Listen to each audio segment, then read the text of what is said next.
3 अप्रैल 2025 को लोकसभा में एक बिल पास होता है। 4 अप्रैल को वही बिल राज्यसभा में भी इजीली पास हो जाता है और सिर्फ कुछ ही घंटों में देश के कई शहरों में प्रोटेस्ट शुरू हो जाते हैं। मुस्लिम कम्युनिटी का रिएक्शन तीखा था। कई लोगों ने इसे अपनी पर्सनल आइडेंटिटी पर अटैक कहा तो कुछ ने इसे पॉलिटिकल चाल बताया। बिल का नाम था वक्फ अमेंडमेंट एक्ट 2024। और कोई भी ऑफिशियल किसी भी तरीके से गलत आर्बिट्री फैसला नहीं लगा। यहां पर आप एक डेजिग्नेटेड ऑफिसर को रखकर वो फैसला लेगा कि ये जायदाद वक्फ की है, गवर्नमेंट की है। वो देश का रक्षा के लिए है, उसको आप कैसे वक्फ प्रॉपर्टी के साथ आप तुलना कर सकते हैं? वक्फ प्रॉपर्टी प्राइवेट प्रॉपर्टी होता है सर। तो इसलिए दुनिया में सबसे ज्यादा वक्फ प्रॉपर्टी हिंदुस्तान में है। सरकार का कहना है कि वक्फ में करप्शन है और हम बस रिफॉर्म ला रहे हैं, लेकिन क्रिटिक्स का कहना है कि ये सिर्फ एग्जाम्पल है एक पर्टिकुलर कम्युनिटी को टारगेट करने का।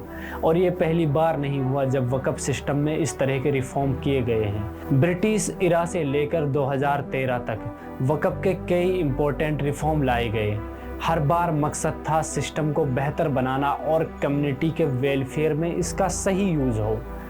तो क्या इस बार ये रिफॉर्म जेन्युइन है या इसके पीछे कोई कहानी छिपी हुई है? यही जानने की कोशिश करते हैं आज के इस वीडियो में। वक्फ संशोधन कानून के खिलाफ देश के बाकी हिस्सों में क्या चल रहा है वो आपको बताते हैं।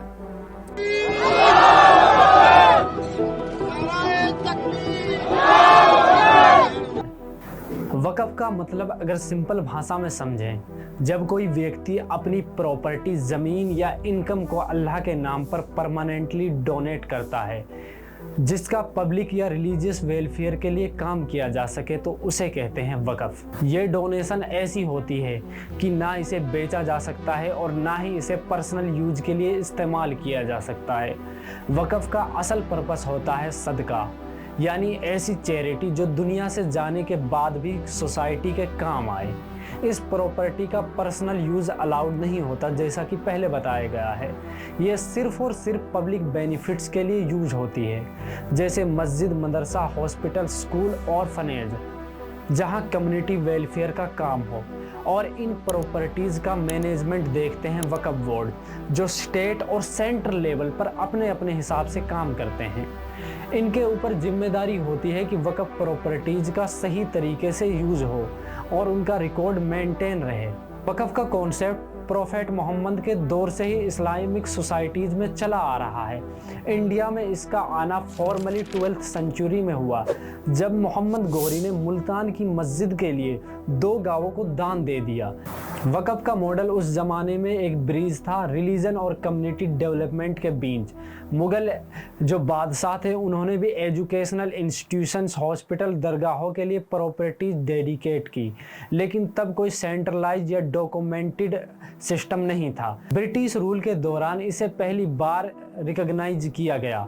1913 का मुसलमान वक्फ वैलिडेटिंग एक्ट वक्फ को लीगल रिकॉग्नाइजेशन मिली। 1923 में रिफॉर्म आया जिसमें वक्फ कमीशन बनाए गए। इंडिपेंडेंट इंडिया में 1954 में पहला वक्फ एक्ट आया। 1964 में सेंट्रल वक्फ काउंसिल का गठन हुआ। रजिस्ट्रेशन और मॉनिटरिंग का रूल बनाए गए। सबसे बड़ा लीगल स्टेप आया 2013 में। ट्रिब्यूनल्स का इम्प्लीमेंटेशन हुआ। ऑडिट और अकाउंटेबिलिटी पर फोकस बढ़ाया गया। तो ये कहना गलत नहीं होगा कि वक्फ सिस्टम ने हमेशा अपने आप में रिफॉर्म किया है ताकि कम्युनिटी को फ़ायदा मिले। लेकिन 2024 का जो रिफॉर्म है ये थोड़ा अलग है।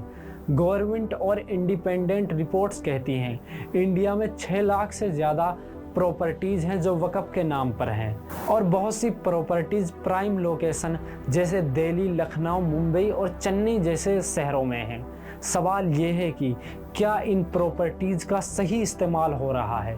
CAG रिपोर्ट्स दिखाती हैं कई जगह वक्फ प्रॉपर्टीज़ बेकार पड़ी हैं या कई जगह इलीगल ऑक्यूपाइड हैं। कहीं मुतवल्ली बिना अप्रूवल के रेंट कलेक्ट कर रहे हैं। कई जगह वक्फ बोर्ड्स लैंड माफिया और पॉलिटिकल नेटवर्क से इन्फ्लुएंस्ड बना हुआ है, जैसे कुछ रिसेंट एग्जाम्पल हैं।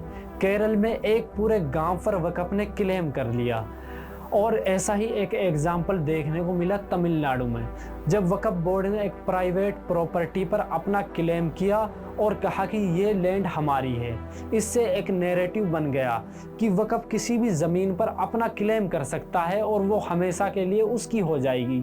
और जो ये नैरेटिव था ये सरासर झूठ था। ऐसा नहीं है कि वक्फ के क्लेम करने से वो ज़मीन वक्फ की हो जाएगी। इन सब नैरेटिव से एक डिस्टर्ब इन्वायरमेंट क्रिएट होता है जो आगे चलकर कम्युनल टेंशन बढ़ा सकता है। अब बात करते हैं बिल के जो लॉज हैं उनकी। सरकार कहती है कि ट्रांसपेरेंसी के लिए लाए गए हैं। इसमें कुछ पॉइंट्स हैं जैसे कि नॉन मुस्लिम अब वक्फ बोर्ड के मेंबर बनाए जा सकते हैं। डिस्ट्रिक्ट कलेक्टर को भी वक्फ रिलेटेड डिस्प्यूट में इंटरफेयर करने का अधिकार मिलेगा। सिर्फ वही व्यक्ति वक्फ को प्रॉपर्टी डोनेट कर सकता है जो कम से कम 5 साल से इस्लाम को फॉलो कर रहा हो। ये लॉ सरफेस पे रिफॉर्म जैसे लगते हैं, लेकिन डीपर एनालिसिस से इस पर एक पैटर्न दिखाई देता है। क्या टेम्पल ट्रस्ट में ऐसा प्रोविज़न है कि आउटसाइडर उनके बोर्ड्स में हो सकें? नहीं। बोर्ड में भी ऐसा होता है कि डिस्ट्रिक्ट जो कलेक्टर है वो इंटरफेयर कर सकें? तो इसका भी आंसर है नहीं। तो फिर ये ट्रांसपेरेंसी सिर्फ एक डायरेक्शन में क्यों? सरकार कहती है कि हम सिर्फ अकाउंटेबिलिटी चाहते हैं, लेकिन वही सरकार जब इलेक्शन में माइनॉरिटीज़ को वोट बैंक घुसपैठी और एंटी नेशनल कहकर टारगेट करती है तो ट्रस्ट बनना मुश्किल हो जाता है। ट्रैक रिकॉर्ड में CAANRC बुलडोजर एक्शन और हेट स्पीच हों तो कम्युनिटी नेचुरली सस्पियस होगी। दूसरी तरफ अगर वक्फ सिस्टम इतना ही पावरफुल था तो आज मुस्लिम कम्युनिटी इंडिया की मोस्ट बैकवर्ड कम्युनिटी क्यों है?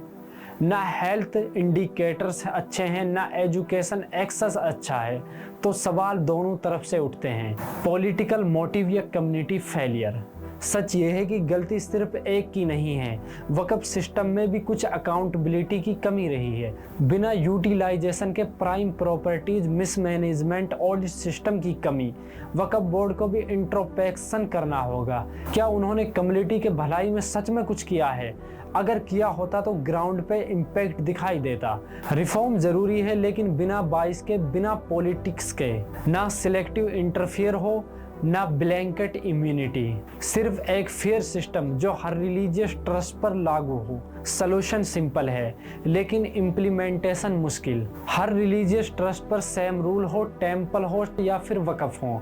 ट्रांसपेरेंसी हो, लेकिन सिलेक्टिव टारगेटिंग नहीं। सरकार का रोल रेगुलेट का हो, ना कि कंट्रोल का। और कम्युनिटी का भी फर्ज है कि वो अपने एसेट का सही यूज़ करें। आप क्या सोचते हैं? क्या वक्फ अमेंडमेंट बिल एक जेन्युइन रिफॉर्म है या एक स्टेप है पॉलिटिकल कंट्रोल की? कमेंट में अपना ओपिनियन ज़रूर दें। अगर वीडियो इन्फॉर्मेटिव लगी हो तो हमारे चैनल को भी ज़रूर सब्सक्राइब करें।